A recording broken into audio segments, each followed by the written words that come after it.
Thanks very much, everyone, for joining us for this pre-match press conference ahead of Australia versus Sri Lanka. Tomorrow, we're joined by Mickey Arthur and Charith Asalanka. First of all, any news regarding Maheesh Theekshana's fitness? Yeah, will he be playing tomorrow? Yeah, Mahesh will be playing tomorrow if everything goes well. We've rested him from training yesterday. He's improved tremendously. So we'll warm him up tomorrow, and if everything goes well, he'll be playing. 8 matches since coming into the Middle East, warm-up matches, everything we've won. How much expectations are you having in beating Australia, which is a very quality side, probably the toughest challenge for Sri Lanka so far? Yeah, for us, it's just about us improving all the time. And every time we go out and play, I've applauded the players in terms of intensity, in terms of skill, in terms of execution. The players have been outstanding, and we're just improving. You know, for us, it's about a journey at the moment. It's not a sprint, and our players are getting better and better. We got one sitting next to me here that they get better with every outing that they play. So I'm really, really happy. As you know, the qualifiers were tough. There was a lot of pressure on us there, and now the pressure's reversed because we come into this phase with not much to lose.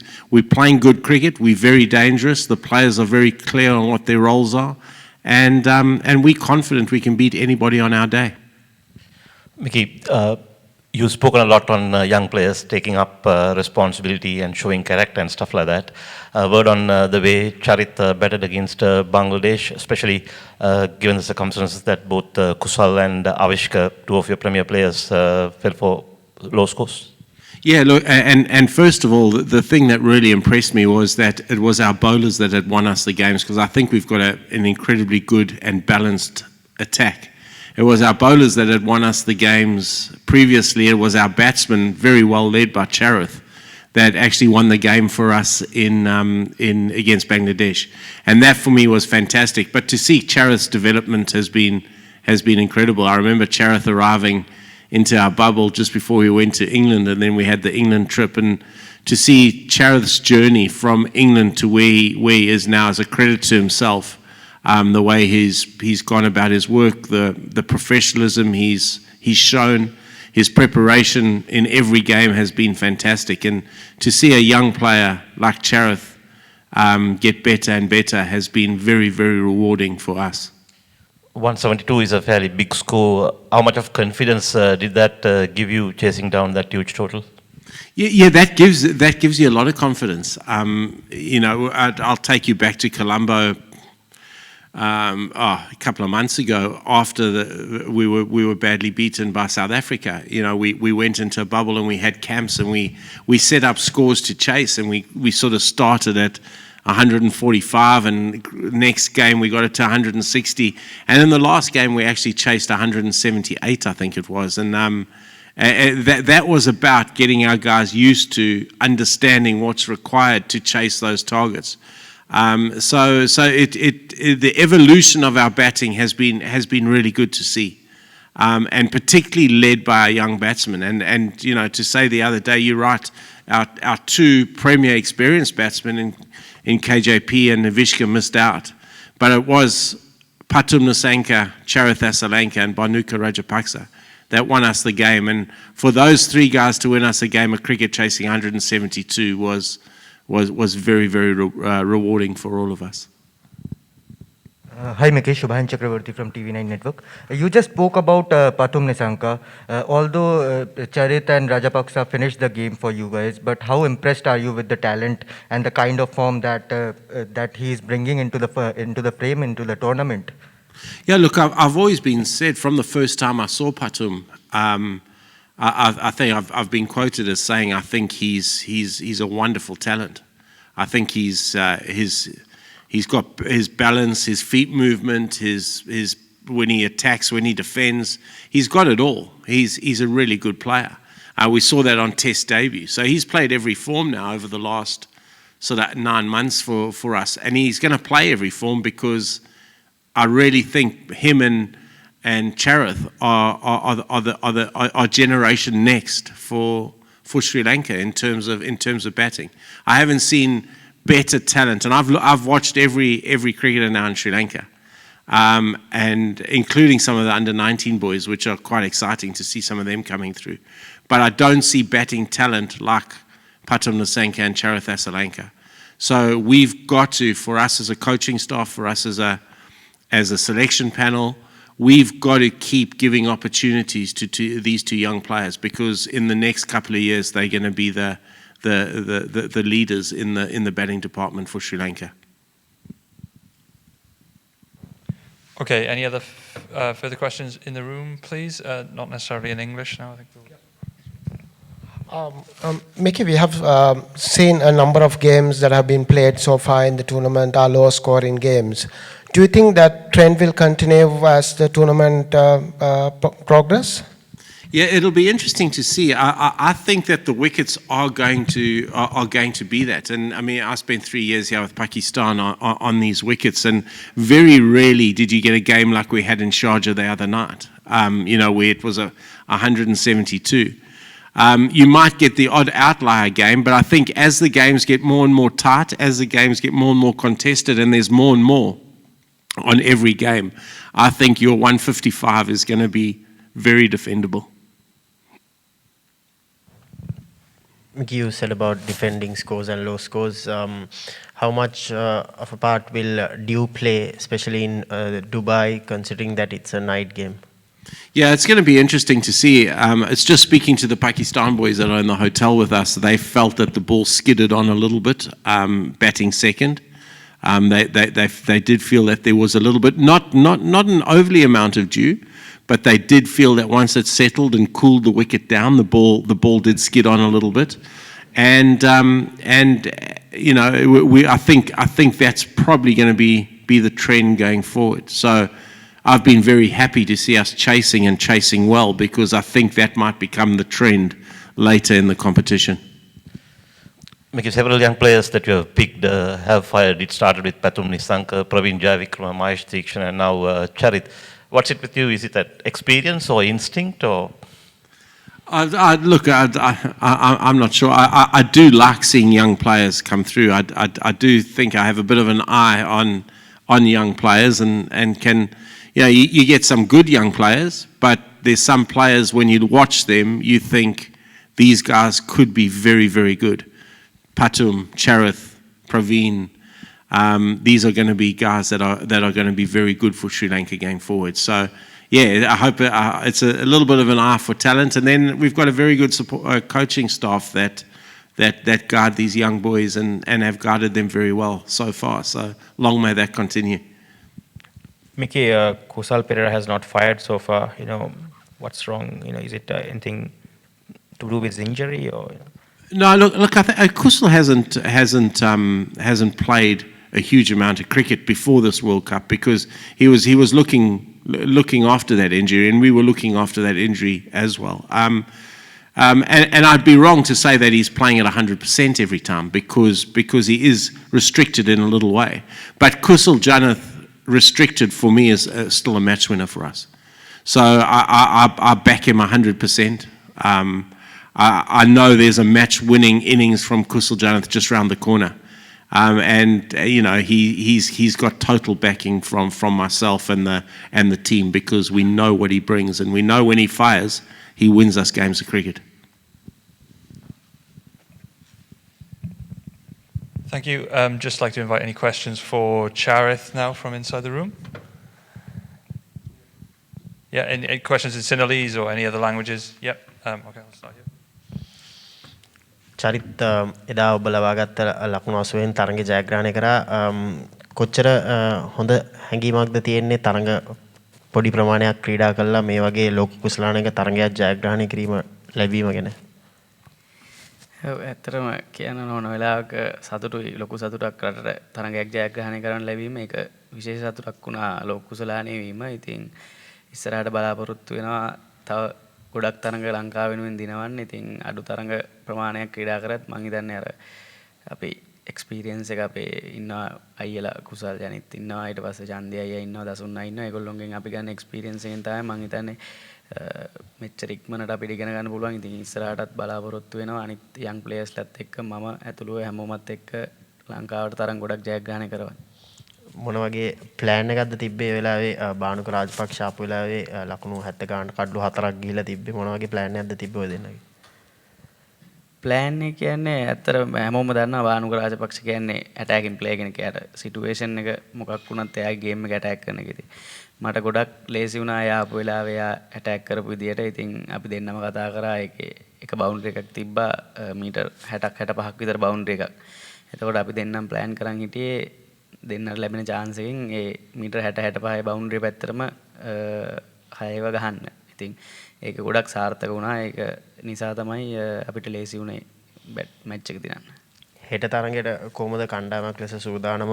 ඕස්ට්‍රේලියානු කණ්ඩායමේ හොඳ වේග පන්දයන්න් කීප දෙනෙක් ඉන්නවා. හොඳ all round side එකක් ඕස්ට්‍රේලියානු කණ්ඩායම. මොකද්ද ප්ලෑන් එක? ඕස්ට්‍රේලියාව හොඳ කණ්ඩායම එක හැමෝම දන්නවා. ඉතින් අපි ප්ලෑන් එක කියන්නේ ඒගොල්ලොන්ගේ කණ්ඩායමට අපි වෙනම ප්ලෑන් එකක් හදලා තියෙන්නේ. මොකද දැන් මෙතන ක්ලියර් ප්ලෑන් එකක් තියෙනවා අපි හැමෝටම. ඉතින් කණ්ඩායමේ 11 දෙනාටම ක්‍රීඩා කරන ක්ලියර් ප්ලෑන් එකක් තියෙනවා. එතකොට ඉන්ඩිවිජුවලි අපි දවසක් අරගෙන අපි ප්ලෑන් කරලා තියෙන්නේ ඕස්ට්‍රේලියා කණ්ඩායමත් එක්ක සෙල්ලම් කරනවා කොහොමද කියලා. මොකද බංග්ලාදේශ කණ්ඩායම ගත්තාම හත්පරිසින්ම වෙනස්. ඕස්ට්‍රේලියාවේ කණ්ඩායමේ ස්ට්‍රෙන්ත් එක ඇවිල්ලා ෆාස්ට් බෝලින්. එතකොට ඒ බැට්ස්මන්ලා විදිහට අපි ඒකට රෙඩි වෙලා දවස් දෙකක් ප්‍රැක්ටිස් කරලා හොඳ සූදානමක ඉන්නවා. ඉතින් හොඳින් ක්‍රීඩා කරන්න බලාපොරොත්තු වෙනවා හෙට. චරිත් බංග්ලාදේශ තරගයේදී ඔබට ගේම් ප්ලෑන් එකක් තිබුණාද මේ බෝලර්ස්ලට අපි ගහනවා මේ බෝලර්ස්ලට ගහන්නේ නැහැයි කියලා පොඩ්ඩක් තිබුණ මයින්ඩ් සෙට් එක ගැන පොඩ්ඩක් කතා කරොත්? ඔව් ඇත්තටම තිබුණා. ඒ කියන්නේ අපි වීඩියෝ ඇනලයිසින් වලින් අපි බලනවා කලින් අපිට කවුද ලේසි බෝලර් කවුද අමාරු බෝලර් කියලා. ඉතින් ඒක දැන් වර්ල්ඩ් ක්‍රිකට් එකේම කරන දෙයක්. ඉතින් අපි බැට්ස්මන්ලා විදියට කලින් බලලා අපි තේරුම් ගන්නවා මොකද අපි හැමෝගෙම ස්ට්‍රෙන්ත් තියෙනවා වීක්නසස් තියෙනවා. ඉතින් එක එක බෝලර්ස්ලට එතකොට මම දන්නවා මට ගහන්න පුළුවන් බෝලර් කවුද මට ගහන්න අමාරු බෝලර් කවුද කියලා. එතකොට ඒකයි එතකොට බවුන්ඩරි එකේ දිග ප්‍රමාණයක් බලනවා. ග්‍රවුන්ඩ් එකක් හම්බුණා මොකද දැන් මෙහි හම්බෙච්ච ගොඩක් ග්‍රවුන්ඩ් වල එක පැත්තක් ගොඩක් පොඩියට හම්බෙනවා. ඒ කියන්නේ ගහන පිච් එක අනුව. එතකොට ඒක අනුවත් සමහරලාට වෙනස් වෙනවා. ඉතින් ප්ලෑන් කරන් ගියේ ඔක්කොම කලින්. මං අහන්නේ කාටරි ගහන්න කියලා ඩිසිෂන් එකක් ගන්නවද මුස්තෆිසුල් හරි බරි? නෑ එහෙම ගහන්න නැහැ කියලා ඩිසිෂන් එකක් කරන් තිබුණේ නැහැ. මොකද T20 ගේම් එකේ එහෙම කරන්නත් අමාරුයි. සමහරක් වෙලාවක් එනවා අපිට ටීම් එකේ ඉන්න හොඳම බෝලර් උනත් ඇටැක් කරන්න වෙන වෙලාවක්. ඉතින් එහෙම මේ රෙස්ට්‍රික්ටඩ් කරලා තිබුණේ නැහැ අපිට මෙයාට ගහන්න එපා මෙයාට ගහන්න එපා කියලාවත් අපිවත් දාගෙන තිබුණේ නැහැ. අපි හැබැයි ස්පෙෂල් ප්ලෑන් කරන් ඉන්නවා. මේ ඒ කියන්නේ අපි සමහරක් බෝලර්ස්ලා මේගොල්ලෝ අපිට ලේසි ඒ නිසා මේගොල්ලොන්ට ඇටැක් කරනවා කියලා ප්ලෑන් කරගෙන ඉන්නවා කලින්. චරිත ඔබ කණ්ඩායමට ඇතුළු වුණාට පස්සේ ස්ථාන කීපයකම පන්දුර පහර දුන්නා. අංක 3 ස්ථානයට ඔබගේ අනුගත වීම කොහොමද දකින්නේ? ඔව් අංක 3 ක්‍රීඩා කරලා තරම් ගොඩක් ක්‍රීඩා කරන්න හම්බුන්නේ නැහැ අංක 3. දැන් T20 කලින් සවුත් ආෆ්‍රිකා එකෙත් අංක 4-5 ක්‍රීඩා කළා. ඊට පස්සේ අපේ අර පොඩ්ඩක් ටීම් එකේ බැටිං ලයින් අප් එක වෙනස් කරා. විශ්ක පල්ලයට ඇවිල්ලා මම උඩට ගිහිල්ලා වුණා. ඉතින් අනුගත වීම කියන්නේ මම නම් පෞද්ගලිකව කැමති T20 වල අංක 3 ක්‍රීඩා කරන එකට. ඒකට හේතුව මොකද පොඩි කාලේ ඉඳන් මම අංක 3 තමයි ක්‍රීඩා කරලා තින්නේ. ඉතින් ඒක නිසා කැමැත්තක් තියෙනවා. ඒක මම දැන් පහසුවක් විදිහට දකිනවා. එතකොට ඕස්ට්‍රේලියා කණ්ඩායමේ දක්ෂ වේග පන්දු කීප දෙනෙක්ම ඉන්නවා. ඔවුන්ට සූදානම කෙසේද දැන් තියෙන්නේ?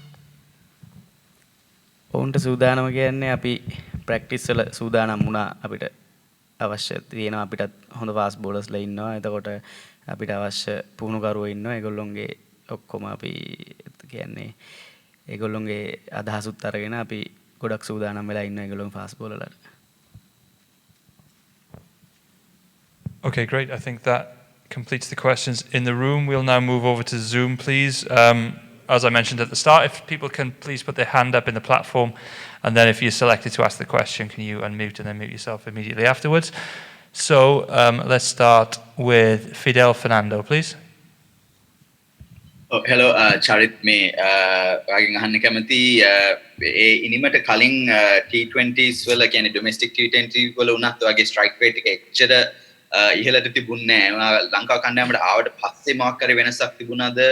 වෙනසක් කරාද නැත්නම් T20 වලට වැඩි adapt වෙන්න මොකක් හරි මේ කරාද? ඒක දැනගන්න කැමතියි. ඩොමෙස්ටික් T20 වල නම් ස්ට්‍රයික් රේට් එක ටිකක් තිබුණා වගේ 130ක් විතර මට මතක හැටියට. හැබැයි පහුගිය සති දෙක තුනක කාලයක් කියන්නේ සවුත් අප්‍රිකා T20 වල ඉඳන් ලොකු පර්ෆෝමන්ස් අතර හිටියේ නෑ ඇත්තටම T20 වල. හැබැයි මම ඊට පස්සේ ක්වොලිෆයි වෙලත් පළවෙනි මැච් දෙක සෙල්ලම් කරේ නෑ. ඉතින් ඒ කාලය තුලත් මම මගේ මයින්ඩ් සෙට් එක හදාගෙන මම කරන්න ඕන දේවල් කෝච් කෙන් අහලා ඊට පස්සේ මහේල අයියාව මහේල අයියාගෙන උත් අහලා ගොඩක් උපදෙස් ගත්තා. ඉතින් ඒකට අනුව වෙනස් වුණා කියන්නත් පුළුවන්. Okay, and we'll just take the last two questions, please. Apologies, we're running short on time. Can we go for Abdullah, please? Hello, Mickey. I've got a question for you. On a personal note, as a coach, you've won 15 consecutive T20 internationals in the UAE. I'm just wondering, how much has your experience with Pakistan helped you in planning and preparing for this tournament? And how much do you think Sri Lanka have benefited as a side? Because they've been regular opponents against Pakistan over the last 10 years, and therefore they played a significant proportion of their games in UAE compared to other sides. Yeah. Look, it certainly has helped. As I said, I spent 3 years here playing with Pakistan, so we do know the wickets. With Pakistan, we also had a set format that we played to, a sort of set brand, and we've sort of tried to replicate that just a little bit with the Sri Lankan boys. So that certainly has helped. Conditions aren't overly different to what we experience in Sri Lanka. So that has helped our guys as well, and let's just hope that 15 becomes 16 tomorrow. Thank you. Great, and I think we do have time for the last two questions, so can I ask Sayak to go first, please, and then we will go with Scott Bailey to finish off. Thanks.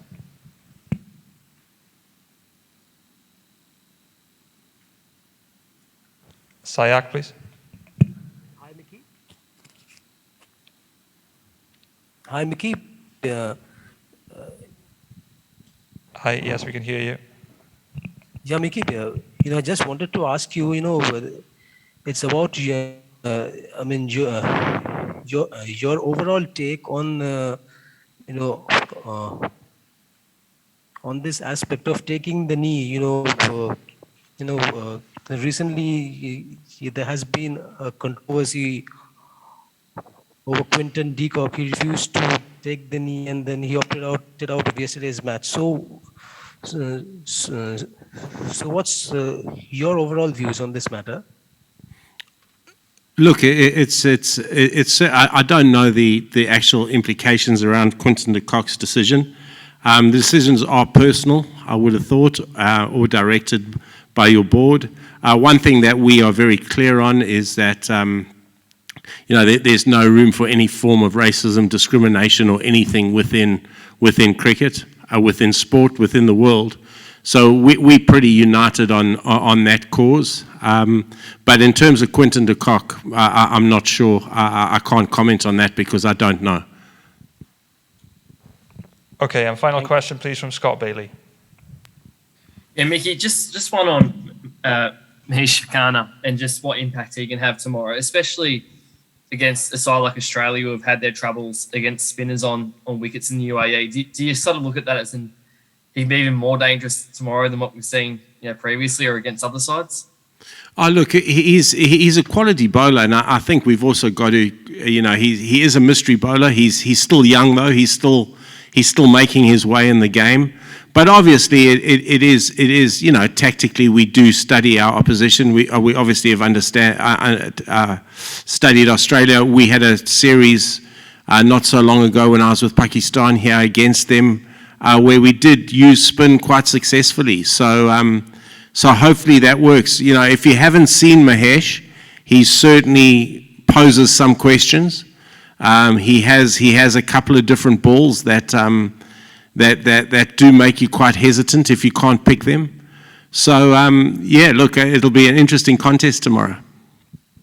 And Mickey, if I can go one more, sorry. I know, it's regarding the Quinton de Kock situation a second ago. You don't want to go into Quinton's situation. Do you have a thought on Cricket South Africa, I guess, telling players and telling a team that, or giving an edict to a team on where they should take the knee? I know it's a tricky one for you, but...